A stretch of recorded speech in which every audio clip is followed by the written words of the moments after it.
चढ़ाइले भोला पर चढ़ाइले सावन में हर साल देवघर हम जाइले। छुके चरण मन खुश हो जाला, छुके चरण मन खुश हो जाला, बाबा के कृपा गजब हो जाला, हमर बिगड़ल काम सुन सब हो जाला, हमर बिगड़ल काम सुन सब हो जाला।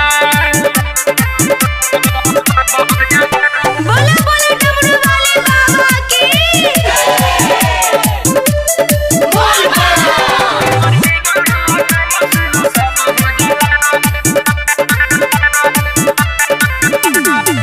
भरिले जब हम जल मिलेला बड़ी बल, जब कांवर लेके चलीले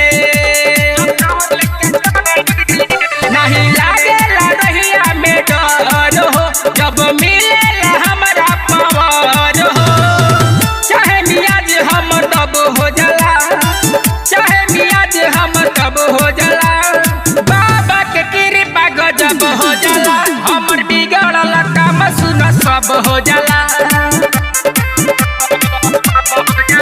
हमर बिगड़ल काम सुन सब हो जाला। बोलो बोलो देवघर वाले बाबा की।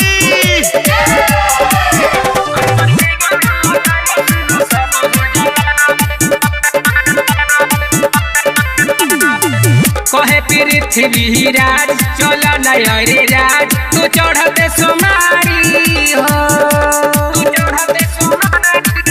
सुन बचन बिहारी चल तारे हो, देख लोटिया में जल भर